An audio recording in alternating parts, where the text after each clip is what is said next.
Oi, meus queridos, para quem não me conhece, eu sou a Juliana, sou psicanalista e astróloga e eu vim aqui para compartilhar mais um caso com vocês.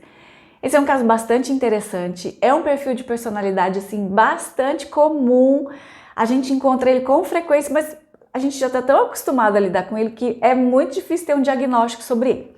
Mas antes, eu quero convidar você para conhecer um pouquinho mais do meu trabalho. Eu faço atendimento presencial ou online, vou deixar fixado aqui no primeiro comentário o caminho de acesso para você me achar. Nesse link você vai encontrar também o caminho para o meu curso que fala sobre psiquiatria e espiritualidade dentro dos transtornos emocionais pela visão da astrologia.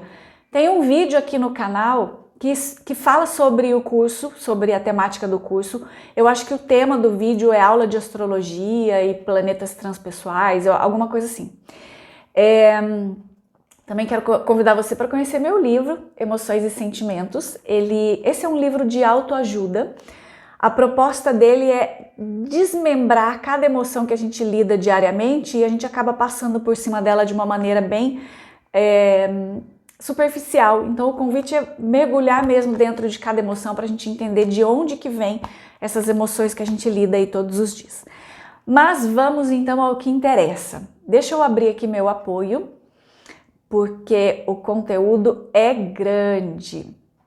Gente, como eu falei então lá no começo, esse é um perfil de personalidade que é muito comum, a gente encontra ele com frequência, mas raramente alguém tem um diagnóstico sobre ele. Eu tenho uma teoria sobre isso, é que na verdade, a gente está vendo ultimamente uma chuva de diagnóstico, né? De TDAH, de ansiedade, de borderline.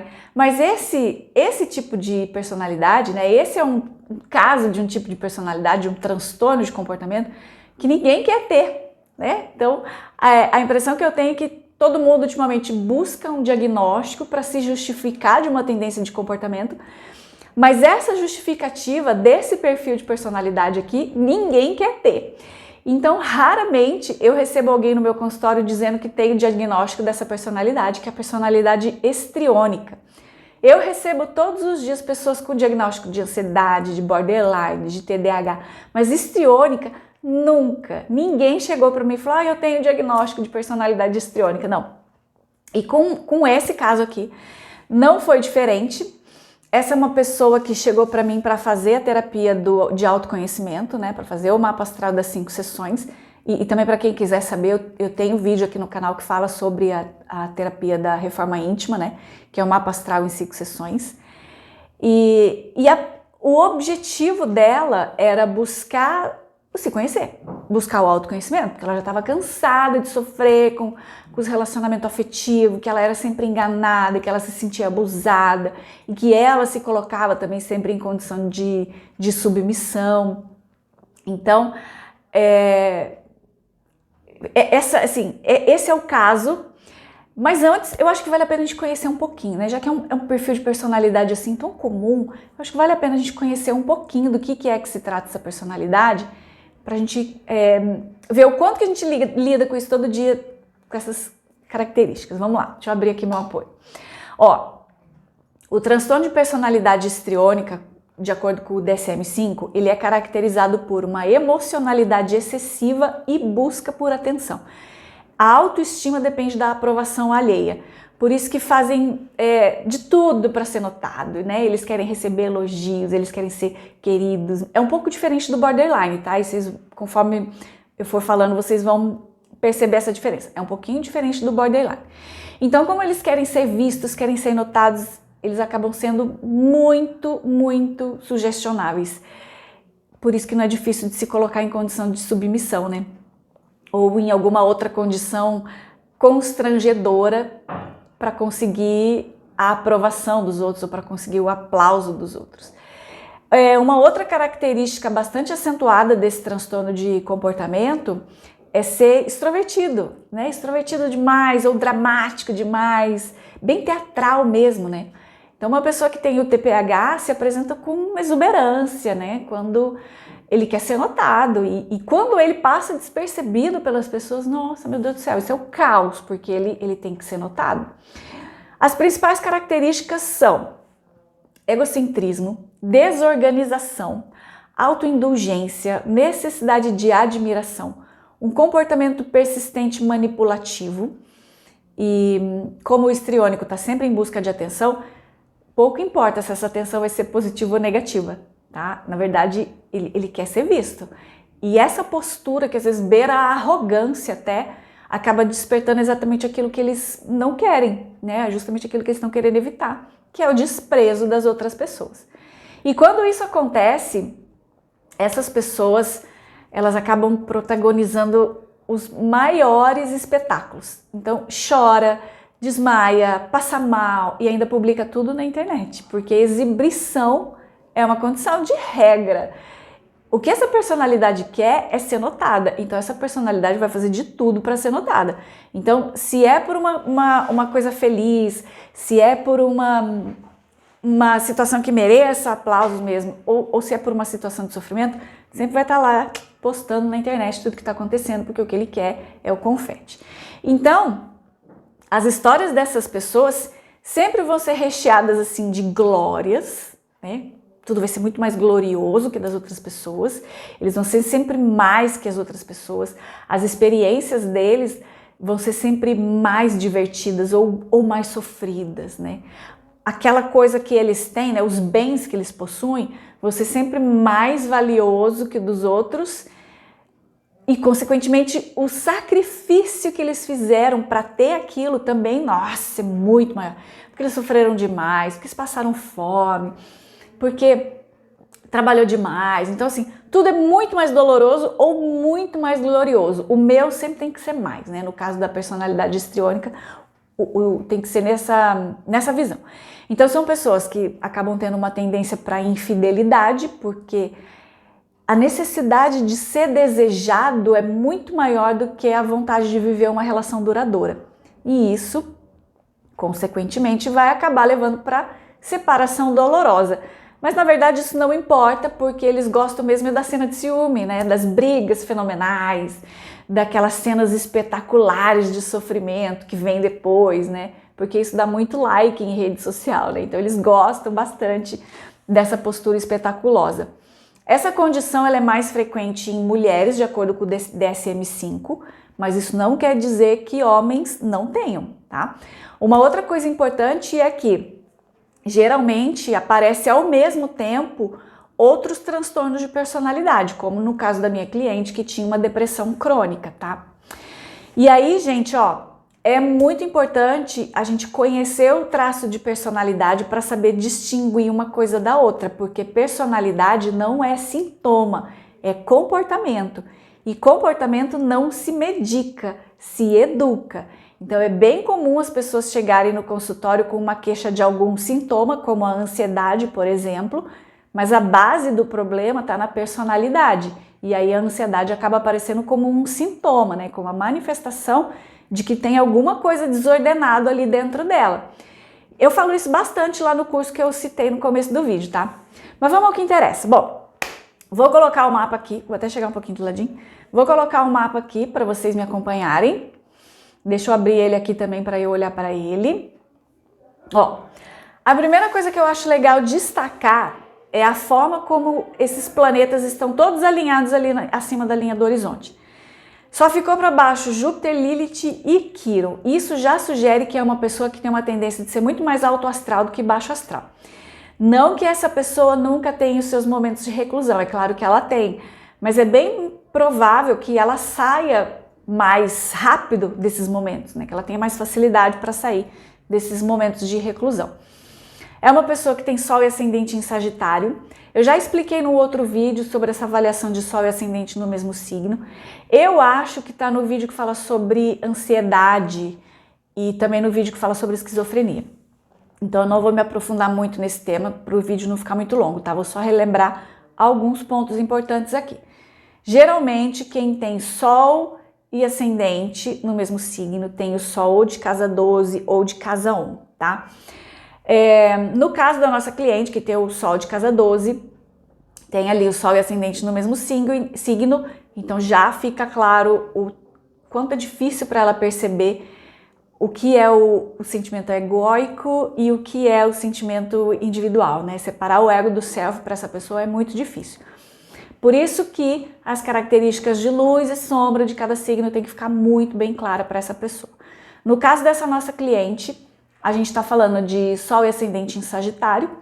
No lado luminoso significa ali uma boa capacidade para incentivar pessoas, uma personalidade mais alegre, mais jovial, mais animada, que sempre vê o lado bom das coisas, né?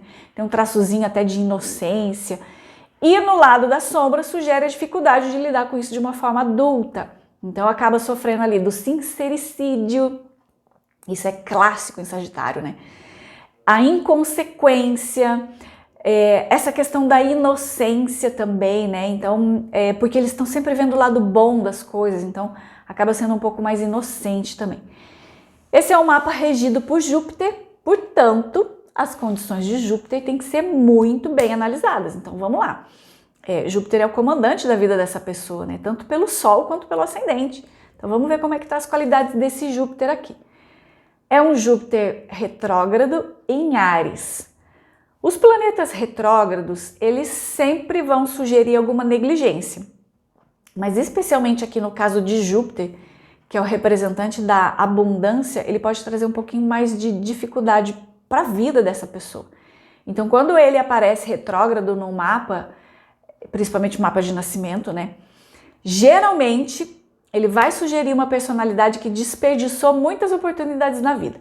Nessa vida ou em outras, aí, ó, também o entendimento do jeito que fizer mais sentido para você. Mas é uma pessoa que tem a tendência a desperdiçar oportunidades. Esse desperdício, ele pode ser tanto por negligência mesmo, quanto por alguma dificuldade da vida, algum impedimento de realizar aquilo que a pessoa se propôs a realizar. Pode ser, de repente, ter que cuidar de alguém, de repente, enfim, a vida às vezes acaba trazendo tantos atropelos que a pessoa acaba desperdiçando uma oportunidade e eu me atrevo a dizer, na verdade, que ela acaba desperdiçando essa oportunidade porque o grande problema de um Júpiter retrógrado é a falta de fé. Então, uma pessoa que carrega uma falta de fé faz ela acreditar que ela não é capaz, que ela não merece, que ela não pode, então ela acaba se prendendo muito mais àqueles problemas que acorrentam ela do que enxergar uma possibilidade de fazer alguma coisa diferente. E aí que, consequentemente, acaba desperdiçando oportunidades na vida porque fica preso nessa lealdade, né? No caso de um Júpiter retrógrado, é o maior desafio dessa pessoa. Por quê? Um Júpiter retrógrado traz uma dificuldade de formar um julgamento. Lembra que Júpiter tem relação com a casa 9 e a casa 9 é a casa das filosofias, a casa das leis morais. Então, ter um Júpiter retrógrado sugere uma dificuldade de formar um julgamento justo. Então, a tendência que essa pessoa tem de se perder nas próprias ideias pré-concebidas é muito grande. Ela tem uma tendência de julgar os outros partindo de critérios pessoais pouco realistas. E aqui eu volto a falar de novo sobre a questão da lealdade, porque muito desse julgamento está baseado em ideias preconcebidas e tem relação com a lealdade, né? Então eu separei aqui, eu fui procurar no dicionário até para ver qual é a definição de lealdade. Pela definição do dicionário da língua portuguesa, lealdade é respeito aos princípios e regras que norteiam a honra, a fidelidade e os compromissos assumidos. Então, gente, isso só se torna um problema na nossa vida, na vida individual, quando a gente se mistura demais com essa lealdade, né? Ou com essas fidelidades aos grupos que a gente está pertencendo. E isso pode ser destruidor para a nossa relação com o nosso próprio individualismo, com o nosso próprio objetivo de realizar nossas coisas. Eu vou tentar explicar melhor. Eu não sei, talvez você já tenha vivido aquela situação onde um amigo influencia você a tomar uma decisão, mas a influência dele está baseado numa opinião pessoal que não é a sua, né? Também, às vezes, uma experiência que não foi legal para outra pessoa, para você pode ser sensacional. Então, a gente fica preso nessa questão das lealdades que a gente mesmo cria, e aí a gente acaba se separando da gente mesmo. E a gente vai seguindo a decisão das outras pessoas foi formada a partir do critério individual das outras pessoas e que na verdade não vale nada pra gente. Quando na verdade a gente tinha que aprender a se separar do outro, né? A separar o eu da outra pessoa, para não ter mais que abrir mão da própria lealdade, já que a gente está falando dela, né? Porque todas as vezes que eu abro mão da lealdade comigo mesma, eu tô abrindo as portas para tudo que é tipo de inimigo entrar, principalmente o inimigo da traição.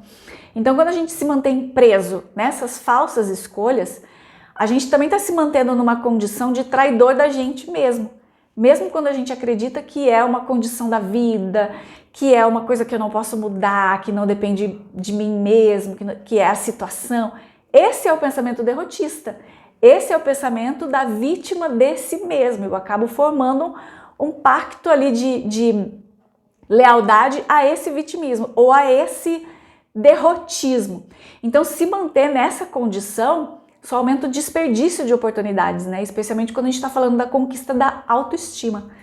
Porque é essa imagem distorcida da gente mesmo que faz a gente ser leal à ideia dos outros, né? Quando a gente deveria acreditar nas nossas próprias ideias. A gente acaba acreditando que as nossas ideias não valem nada quando a gente é leal aos princípios dos outros. E aí a gente se perde da gente mesmo, porque no fundo a gente tem o medo de ser banido, né? A gente tem o medo de ser esquecido, de ser abandonado. Então, ter ideias pré-concebidas sem se questionar se elas são válidas para você ou não, só vai ajudar você a ser fiel às escolhas dos outros. E isso é autotraição. No caso de um Júpiter retrógrado, ainda na casa 4, a questão dessa lealdade, ela pode estar muito além das questões familiares e provavelmente tenha questões familiares aqui, nesse caso desse mapa, mas provavelmente a lealdade aqui esteja numa criança interior que insiste em não crescer. E aí que a consequência disso é aquela criança que é fiel ao passado e que está traindo o futuro, né? Está traindo todas as possibilidades que ela poderia ter de ser adulta, né, de crescer e se comportando de uma maneira exageradamente infantil para chamar a atenção. Parece meio confuso, né, mas a gente faz isso o tempo todo. Bom, esse Júpiter retrógrado, ele também se envolve ali com o Netuno. É um Netuno que traz uma questão de idealização crônica, pelo envolvimento também que ele faz com o Sol. E tendo a idealização presente, muita coisa na vida dessa pessoa pode não ser muito satisfatória, né? Porque a idealização é a irmã gêmea da decepção. Então é bem possível que de repente uma vida conjugal para essa pessoa não seja fácil. Tanto é que essa foi a queixa que trouxe ela para conversar comigo. Mas o que provavelmente mova essa insatisfação é uma vaidade excessiva, consequência daquela questão de estar leal a uma criança ferida, a uma criança que quer ser amada de qualquer forma. Então tem uma ingenuidade gigante aqui, né? É um Júpiter retrógrado, né? E retrógrado em Áries ainda. Áries, ele é o primeiro signo do zodíaco, então ele tem a coragem do início, mas ele não tem a maturidade de se manter na luta. Enfim, vamos lá.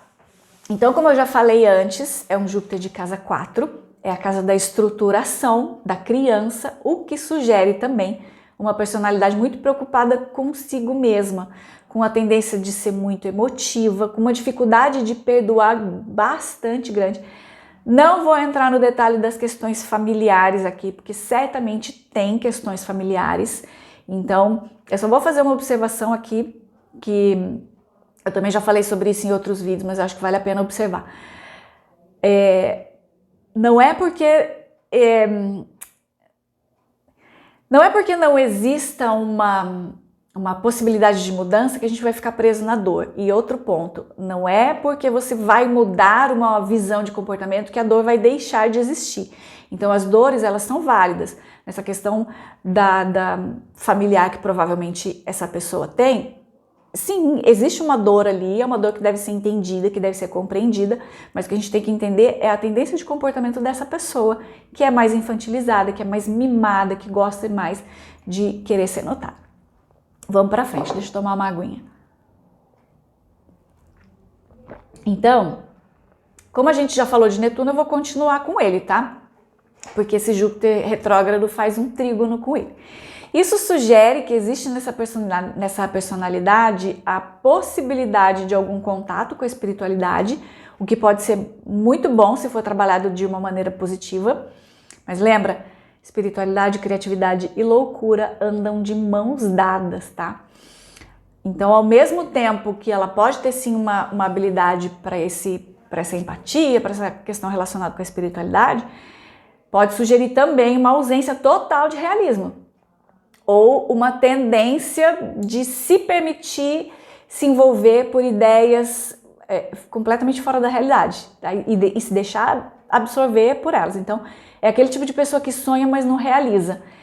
E lembra que esse é um dos traços do perfil TPH, que é contar história, né? Que é contar vantagens, que é interpretar. Então, é aquele que sonha, mas que não realiza. E para ajudar nesse quesito, o Júpiter faz um trígono com a Lua em Leão. A Lua em Leão, por natureza, já é exuberante, então o senso de humor é alto astral. E isso já mostra a diferença do perfil do borderline, tá? Porque o borderline, em geral, é mais para baixo, mais baixo astral. O borderline tem a tendência de achar que ninguém ama ele, que é diferente da personalidade histriônica. A histriônica já é mais expansiva, o borderline já é mais inclusivo, é mais para dentro dele mesmo. Essa é uma pessoa que se apresenta de uma forma alegre, de uma forma generosa, né? Tem muito Sagitário ali, então ela é envolvente, ela é intensa, nossa, questão de justiça para ela é muito importante, e eu já vou abrir aqui uma aspas, tá? Quando a gente está falando de justiça, a gente está falando de um aspecto de trígono, e o trígono só vai fluir aquilo que já existe. Então essa é uma pessoa que tem um senso de justiça apurado, mas ela tem um julgamento problemático. Então a questão da justiça para essa pessoa também precisa ser bem trabalhada, porque ela não tem uma habilidade para formar um senso de julgamento muito crítico, muito criterioso. Ela provavelmente entenda que a indignação que ela tem com a vida, que ela tem com as coisas, seja uma injustiça. E provavelmente ela queira resolver essa questão, o que deveria ser trabalhado de um jeito mais interno, ela acaba querendo resolver isso de um jeito mais espalhafatoso, de um jeito mais exuberante, aquela que é exagerada na busca por justiça. Então, né, é uma postura muito mais teatral, né? Talvez essa pessoa deveria, na verdade, pensar se o que ela quer é justiça ou vingança, né? Porque é bem provável que essa pessoa se envolva bastante em discussões relacionadas com o princípio moral, especialmente quando tem aquele sentimento de justiça ou injustiça envolvido. Mas, de modo geral, a apresentação de humor dela é otimista, descontraída, e isso traz muita alegria para o ambiente, o que ela certamente ama, porque acaba sendo o centro das atenções. Então, vamos avaliar como que essa pessoa se comunica. É o Mercúrio em Sagitário. Mercúrio em Sagitário tem essa faceta da jovialidade, da irreverência e também da inconsequência. Muitas das decisões que essa pessoa toma acaba sendo baseada nos sentimentos e não no raciocínio prático, tá? Já que muitas das impressões dela acabam fluindo do inconsciente, por se tratar de um Mercúrio que está lá na casa 12, e isso acaba interferindo bastante o raciocínio dela. Esse é o Mercúrio que faz um trígono com Saturno, e um Saturno que está retrógrado, né? Então, de novo, o trígono só vai fluir aquilo que já existe.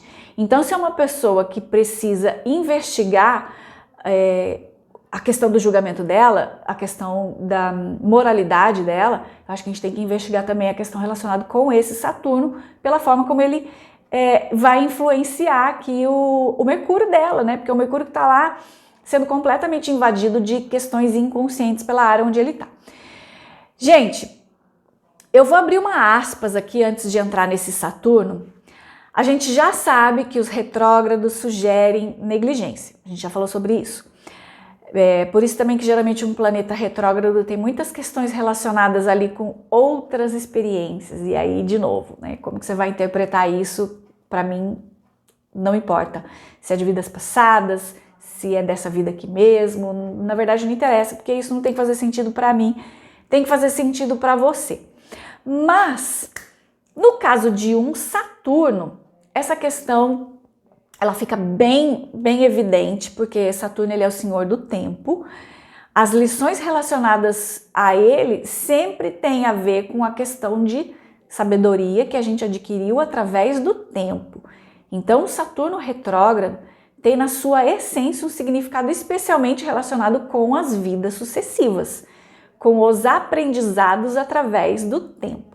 Ou dito de uma forma mais direta, tá? Quando a gente vê um Saturno retrógrado no mapa, e isso não é difícil de acontecer, além de entender aquelas questões dele por signo e por casa, a gente tem que observar em detalhe a forma como ele toca os outros planetas, né? Os aspectos que ele faz ali com os outros planetas, porque são questões que de repente já está tão cristalizada naquela personalidade há milênios, há tempos e tempos, né? E muitas vezes de tão cristalizada dentro dela, essa pessoa nem percebe que já se distanciou de alguma emoção. É como se ela tivesse trancado dentro de um baú todas as suas dores, as suas mágoas, enterrado lá dentro de um porão e acaba fingindo que não tem nada desses sentimentos. É o caso, por exemplo, de uma conjunção Lua-Saturno, que sugere uma frieza, ou Vênus-Saturno, que sugere uma dificuldade de nutrir o amor e principalmente o auto-amor, a aceitação de si mesmo, a questão relacionada com o merecimento também.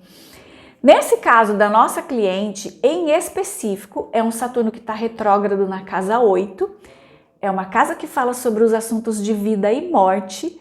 Então a gente pode ampliar esse olhar para essa questão sim de vidas passadas, que envolvem aquele Saturno e os aspectos que ele faz, ou seja, já tem vidas e vidas e vidas que essa pessoa se debate no mesmo tema. E provavelmente, por estar assim tão cristalizado no passado, ela não consegue sair daquela situação, ou ela não consiga ver outra forma de agir, porque é só isso que ela sabe fazer. Ela não sabe enxergar de outra forma, ela não sabe fazer de outra forma, porque está cristalizado aquela forma de pensar, porque esse Saturno está conectado com o Mercúrio dela, no aspecto de trígono, que só vai fluir o que já tem lá dentro. Então, se ela tem uma dificuldade de perceber essa tendência de interpretar o mundo, é só isso que vai fluir dentro dela.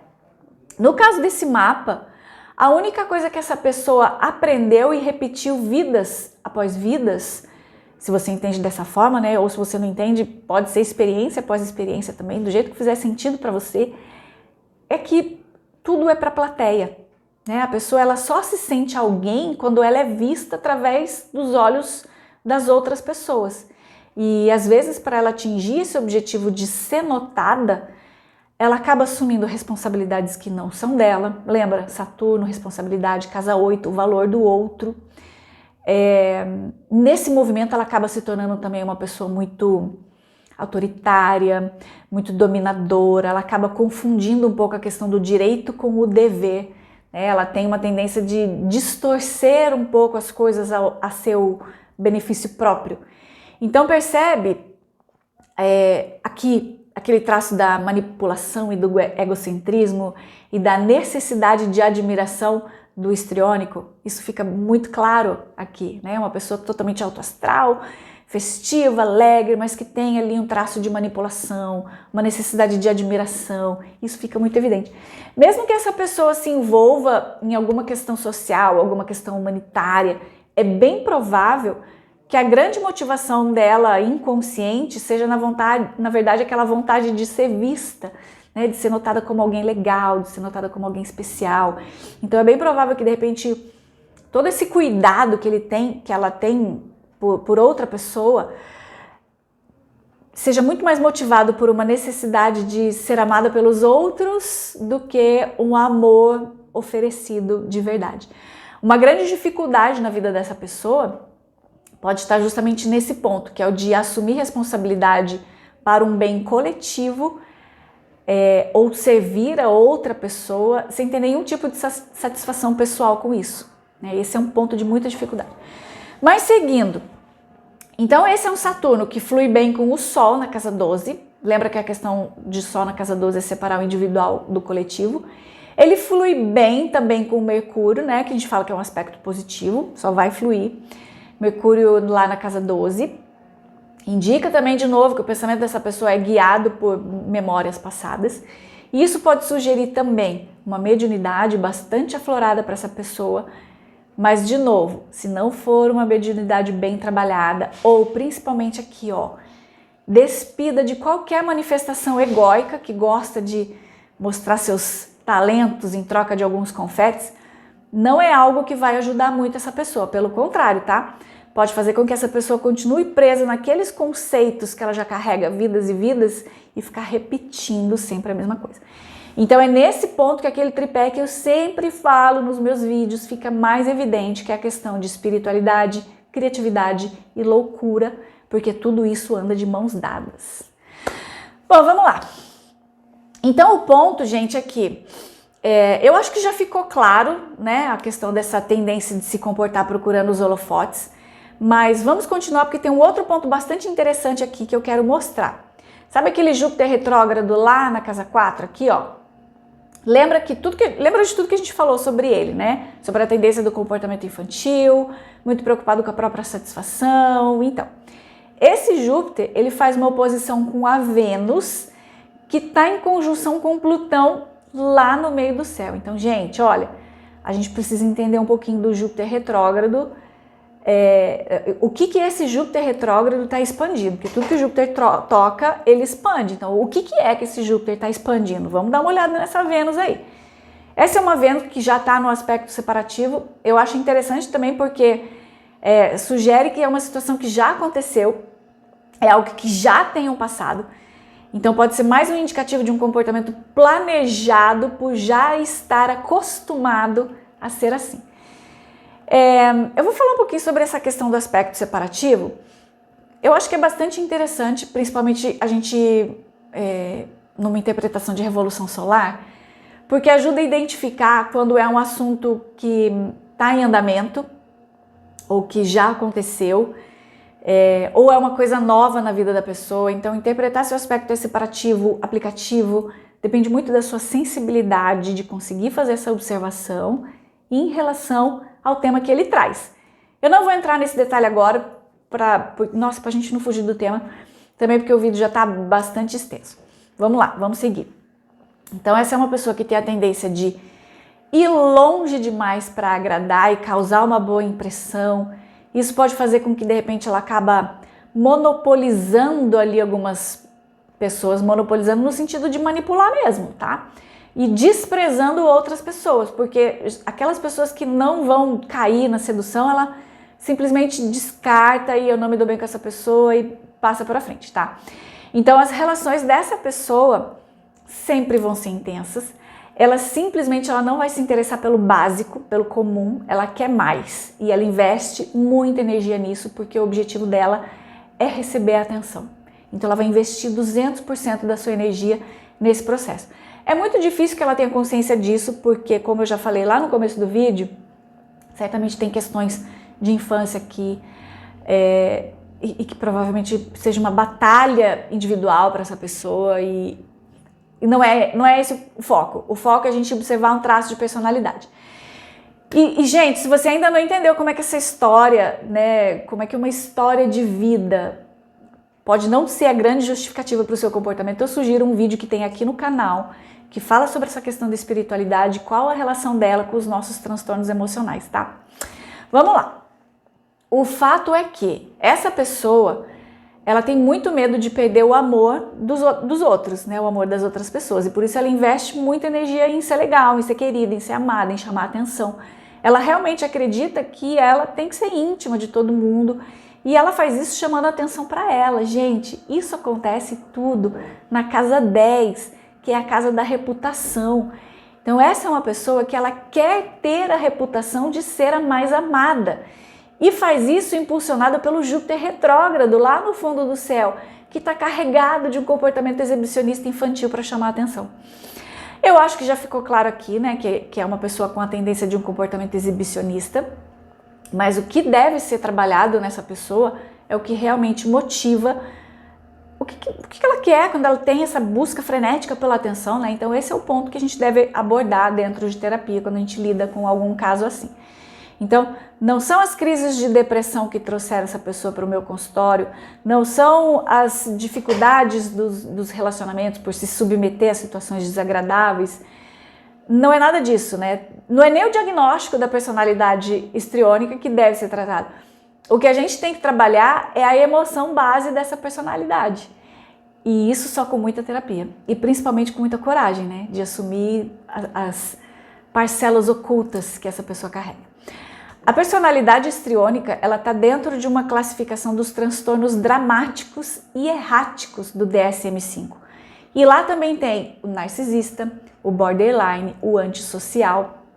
E nenhum desses perfis costuma assumir essa sua parcela de responsabilidade. Talvez seja exatamente por esse motivo que eu nunca recebi ninguém no meu consultório que fala, eu sou narcisista ou eu sou histriônico. Não, ninguém chega falando que isso. Já recebi o borderline, talvez porque tenha virado uma modinha aí, mas as pessoas não conhecem de verdade o que é o significado do borderline, por isso que estão gostando da modinha de ter um diagnóstico. Mas é isso, gente, a proposta é o autoconhecimento e não o diagnóstico, porque você é muito mais do que o seu diagnóstico de personalidade. Conhecer a classificação do diagnóstico é importante para você saber as tendências de comportamento. E é a partir das tendências do comportamento que você vai fazer sua auto-observação e transmutar aquela tendência de comportamento que de repente pode atrapalhar a vida. Certo? É isso, pessoas. Até o próximo. Tchau!